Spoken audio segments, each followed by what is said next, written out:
On a stormy afternoon in a bustling city, a courthouse brimming with anticipation buzzed as spectators gathered to witness a historic legal battle. In sharp contrast to the atmospheric tension of the skies above, the inside of the courtroom was a theater of civility, yet one laced with underlying currents of animosity. The spotlight shone brightly on Evelyn Carter, a renowned constitutional attorney representing a consortium of states in a critical case against the federal government regarding election laws. Her reputation for keen legal insight and composed demeanor made her the ideal advocate for this pivotal juncture in the nation's legal landscape. Evelyn, with her fiery red hair neatly tied back and dressed in a professionally tailored teal suit, stood at the counsel table meticulously arranging her briefs. Across from her, a team of federal attorneys shifted nervously, beads of sweat forming on their brows, aware that the stakes in this case were monumental and could reshape legal precedents for years to come. As the gavel pounded, signaling the start of proceedings, the Honorable Judge Nathaniel Kirk stepped into the spotlight. An imposing figure at 60, Judge Kirk was no stranger to controversy. His reputation as a courtroom maverick was well known, having made headlines for both brilliantly incisive decisions and outrageous comments. He took his seat with a flourish, gray hair neatly combed, his thick-rimmed glasses reflecting the harsh fluorescent courtroom lights. "We have quite the spectacle today, don't we?" he remarked, clearly reveling in the attention of the packed gallery that included not just lawyers, but journalists from major news outlets and legal commentators. "Your Honor," Evelyn began, her voice steady, "we stand today to argue the foundational principles of state sovereignty as enshrined in our Constitution." The judge leaned in, an amused glint in his eye. "Miss Carter, are your arguments going to be anything more than your normal regurgitation of legal jargon from your time in the State Assembly?" Murmurs rippled through the audience at his brazen remark. Evelyn, however, maintained her composure, taking a deep breath before responding. "I believe the law speaks for itself, Your Honor. However, I'd like to submit these precedents for your review." She firmly placed the documents before him, a direct and unyielding assertion of her position. Judge Kirk scarcely glanced at the papers. "Oh, please, I am well versed, perhaps even more so than you have been in the past. Continue, though I expect to hear something more original," he sneered. His tone dripped with condescension, and Evelyn could sense the tension mounting. It was clear that the judge intended to toy with her throughout the proceedings. As the hours dragged on, Evelyn methodically laid out her arguments, countering the federal government's claims with well-structured evidence.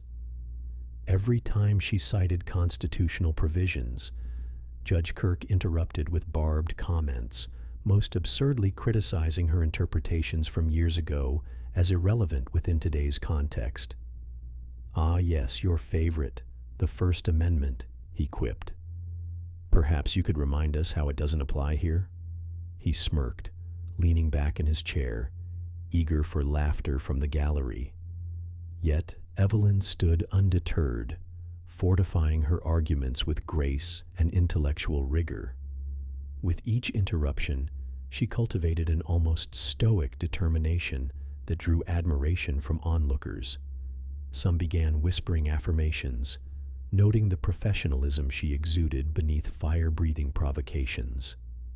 A legal analyst whispered to a colleague, "What we are observing is nothing short of a masterclass in courtroom decorum amidst chaos." The favorite television pundits expected her to falter under the relentless barbs. Nevertheless, there she remained, poised and unwavering.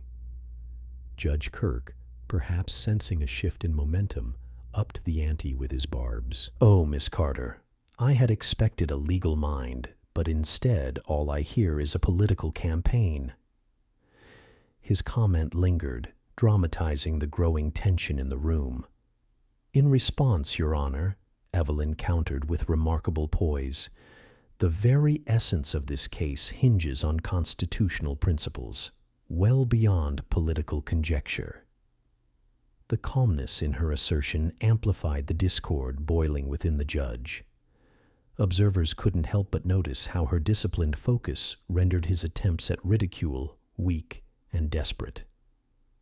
As lunchtime approached, the atmosphere in the courtroom oscillated between quiet admiration for Evelyn's poise and mounting discomfort toward Judge Kirk's increasingly inappropriate demeanor. He leaned forward, probing for weaknesses, determined to bait her into anger. "Your Honor, I appeal to this court's understanding of clear boundaries," she declared, distancing herself from his antics. Judge Kirk scoffed. "Boundaries? Please, perhaps it's time for you to reflect on your own past rulings, Miss Carter." A shudder cascaded through the gallery. Her supporters bristled at the blatant disregard for decorum. One noted the contrast between Evelyn's steadfastness and Kirk's unraveling conduct, each sharp barb he slung serving only to amplify her metered responses. Finally, an explosive moment arose when he referenced a past case she had handled unfavorably, seemingly reveling in the opportunity to publicly chastise her. "Could you enlighten us how your current stance synchronizes with the controversial decisions of your past?"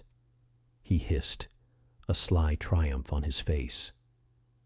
For the first time, Evelyn allowed a small semblance of a smile to cross her lips, not one of mockery, but of restrained fortitude.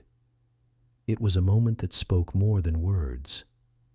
"Your Honor, the principle of law bears no favorites, nor should it pander to political comfort. I stand before you on behalf of the Constitution." Her measured reply hung in the air, crafted with precision, an unyielding fortress against Judge Kirk's attempts to undermine her.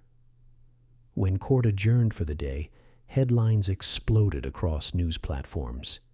Yet it wasn't just Evelyn's resilience that captured the nation's attention. A parallel narrative loomed below the surface, entangled within shadows that loomed heavier than those in the courtroom. In an unassuming government office 3 floors below, federal investigations neared their climax. Agents Sophie Dalton and Marco Jensen had spent the past year gathering incriminating evidence against Judge Kirk, struggling against the weight of bureaucracy. With each turn of the investigation, they uncovered a telling pattern of corruption. Whistleblowers had emerged, revealing bribes tied to Kirk's controversial rulings. Sophie's eyes gleamed as she stared at the evidence piled before her.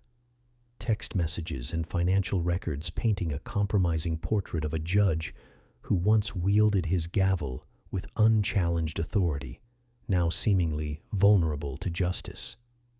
"He's getting sloppy," Marco remarked, watching the courtroom drama unfold on a monitor. "But we can't just rush. We need to ensure everything's buttoned up." A sense of urgency tinged his voice. "With the way he's acting today, we might need to execute our plans sooner than expected." Every contemptuous glare Judge Kirk aimed at Evelyn during the day's proceedings only thickened the resolve of the investigative team. Then the fateful moment came. The courtroom reeled in collective silence as a pair of agents entered the room, securing the area before Judge Kirk could even exit the chamber. When he realized what was unfolding, shock washed over his face. "What's the meaning of this?" he exclaimed, incredulous as to why federal agents had invaded his space. "Judge Kirk, you are under arrest for multiple charges including judicial corruption and bribery," Agent Dalton announced, her voice unwavering and clear. The courtroom erupted in gasps and murmurs. Mobile devices clicked into hyperdrive, capturing the scene for posterity. As she read through the charges with methodical precision, the room grew still, Kirk's defiance was quickly evaporating, and as the handcuffs clicked on his wrists, it marked an unprecedented and thrilling conclusion to the day's events. The public had gathered around their televisions, the images playing out like a script in the annals of justice. From across the room, Evelyn, now a figure of calm amid the stormy chaos, watched as the man who tried to demean her faced his own reckoning.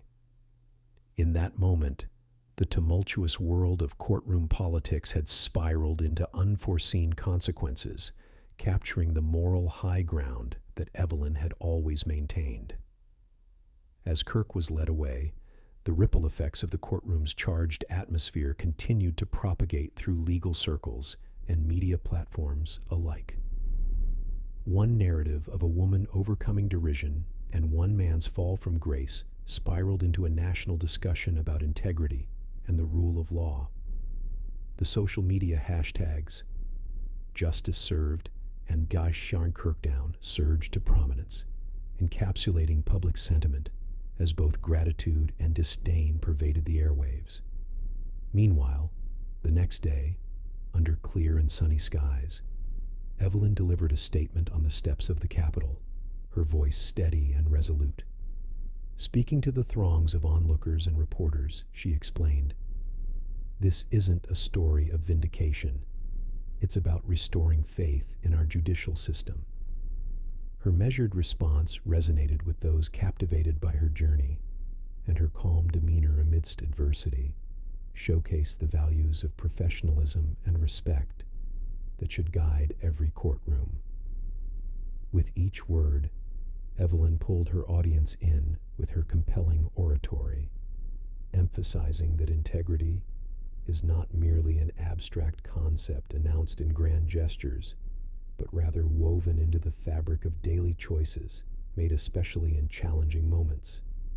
In this case, she reminded them, gently but firmly, "The principles I defended stand tall." The applause echoed around her, a testament to the positive shift in public perception, her metamorphosis into a beacon of hope.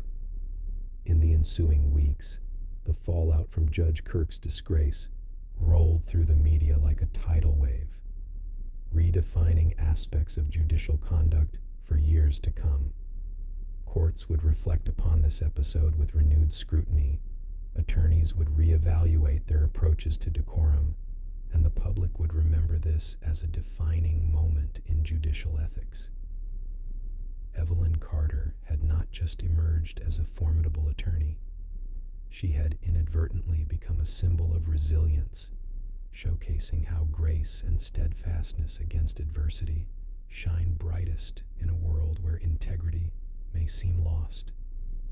As the dust settled, the echoes of her journey lingered, reverberating through the corridors of justice, a lasting lesson on honor and the unwavering pursuit of truth.